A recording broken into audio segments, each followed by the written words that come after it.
So this comment was left on a video on my backup where I was saying that if you don't want to give your pennies to corporations, specifically grocery stores that are actively working to oppress you harder, like Trader Joe's that is partnering with Muskie and Bezos to sue the government to try to dismantle the National Labor Relations Safety Board, that there are alternatives.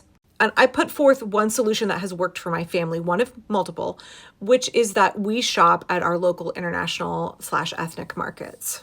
The local Indian grocer, the local Asian markets, the local Latino grocery. Also here in Portland, there's a Ukrainian grocery, and we shop at those.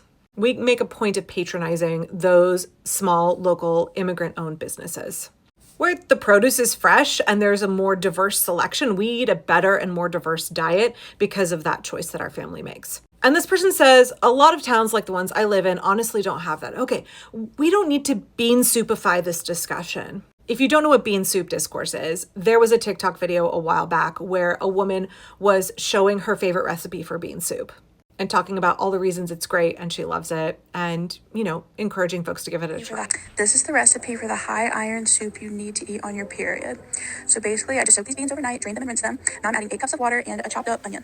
You're going to bring this to a boil, and then once it's boiling, cover this and simmer on low for 90 minutes. Stir it periodically so it doesn't stick to the bottom, and then this is when I like to prep my kale. I try to shove as much kale in there as possible, rip it up in little pieces. This is where a lot of that plant iron is going to come from. So after the timer's up, add your kale, a can of diced tomatoes, garlic powder, chili powder, smoked paprika. This came with a vegan ham packet, so I added that in as well, and the juice of 1 lemon. Stir that up, cover it, and simmer it again for 30 minutes, and then it's all done. So it's going to look like it is so good. I like to serve it with some basmati rice. And the comments were full of well, I don't eat beans, so I can't make this. I'm on a low FODMAP diet. I can't eat beans. I don't like beans. Tell me something else I could put in this bean soup besides beans because it's not going to work for me personally. The comments were really out of control to the point that it became a meme on TikTok. So many of you guys asked what you can substitute the beans for in my high iron period bean soup, and I finally have the perfect swap. I know if Molly sees this video, she's going to be really mad at me for even entertaining you guys for swapping the beans out of the bean and kale soup. But guys, I have the perfect alternative. I thought really long and hard on this one, and it has everything that you need to replace the beans. Okay, so the biggest complaints that I got was that the beans are not high in heme iron. People don't absorb plant iron very well. People don't like beans. They don't like the texture of beans. What if they can't find the 15 bean soup packet? But the swap that I have, every girly is going to have. It's free and it has tons of heme iron. And since you're already making this on your period, the swap... I want to talk to you guys about something I've decided to call the what about me effect. The what about me effect basically combines individualistic culture with being chronically online. And it is rampant on TikTok. And I feel like it's very easy to write it off as a lack of common sense or critical thinking, but I don't think it's that. So before I continue, I am going to explain what this actually is. The what about me effect is when someone sees something that doesn't really pertain to them or they can't fully relate to, and they find a way to make it about them, or try to seek out certain accommodations for their very nuanced, personalized situation, instead of recognizing that maybe they are just not the target audience for that thing. I will give you an example. If anyone has seen the bean soup video, where this girl, she makes a bean soup that's high in iron to help with your period, and it has a gajillion different beans in it, and it's called bean soup. And she got all of these comments being well, what should I do if I don't like beans? Well, how do I make this without the beans? Can you substitute the beans? Instead of just saying, hey, if I don't like beans, maybe I shouldn't watch this bean soup video. And my mutual Francesca had a similar issue recently where she was recommending that folks go read the parable of the sower. And in the comments, someone was like, this is so exclusionary because some people can't afford to buy books. To which a bunch of us were like, the library exists? And then they were like, oh, well, some people can't read. Okay, I have listened to the parable of the sower on audiobook that I got on Libby for free.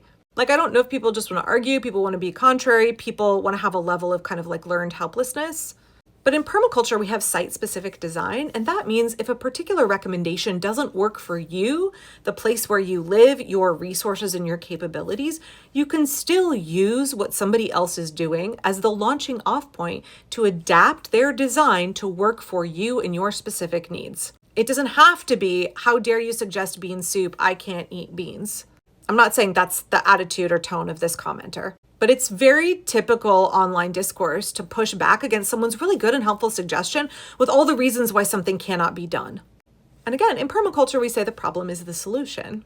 If somebody else's specific idea does not perfectly work for you, how can you take the overarching concept and adapt it to fit your needs and circumstances?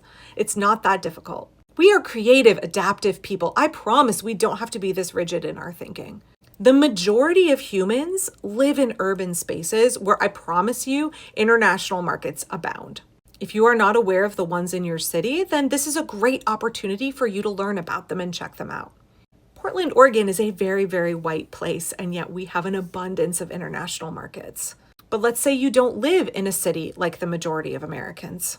You still have other options available to you, like CSAs, like supporting your local farmers market, like starting a garden of your own, joining your local food co-op, changing your diet intentionally to exclude those foods that are sold by these big box stores.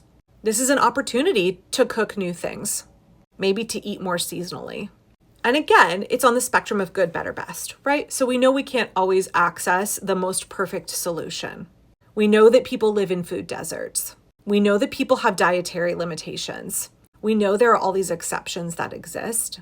And I may get a little flack for this, but I feel like the internet frequently uses those kinds of outliers as a reason to shut down the discourse or a reason to make it look like the person who is putting forth a potential solution is being, elitist or exclusive. And it's a very convenient way to say, like, I don't have to participate in this. I can't do this. I don't have to do this. Again, it's that binary thinking that we're so prone to in this country. I don't know if this has been lost somewhere along the way with the youth or if it's still a saying that y'all have, but it feels like online discourse is very much lacking in a saying that we used a lot in the 90s, which was take what you need and leave the rest behind.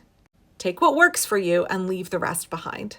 So if what works for you is the mulling over the question of how can we choose not to give our dollars to these corporations that are actively working for our oppression, making our lives worse, supporting a fascist plutocracy. But the part about shopping at international markets doesn't work for you because you don't have any in your immediate location. Take what works for you, leave the rest behind. Take the little part that is the inspiration to say, I'm going to start looking for alternatives. I might not have all of the solutions yet. I might not know exactly where to go, but this is an opportunity to seek them out. So yes, there is no one-size-fits-all solution, not in permaculture and not to deal with the very massive problems that we're facing. It is going to take a diversity and a multiplicity of unique solution sets for our massive, geographically and culturally diverse country. There's no one-size-fits-all plan to push back against fascism. And I think leaning into that nuance, leaning into that diversity and rejecting the I have to do it this way or it won't work. Rejecting the I can't do it the way she's saying, so I don't get to participate at all, or I can't participate, or I'm allowed to opt out of participating. Rejecting that in favor of, wow, I need to find a way that works for me. My specific needs, my specific capabilities. I have a worthwhile contribution that I can make. And it may not look like exactly what works for Angela. It's going to be what works for me and my community. And I think this is going to really be the key to our success, is to understand that it's all kinds of unique, diverse strategies that come together. All of those small solutions that are workable, doable, that are approachable to people within the context of their real lives. That together, all of those small and diverse strategies that we fine-tune for our needs so that we are as successful as possible, those are what's going to get us where we need to go. Those are going to be effective.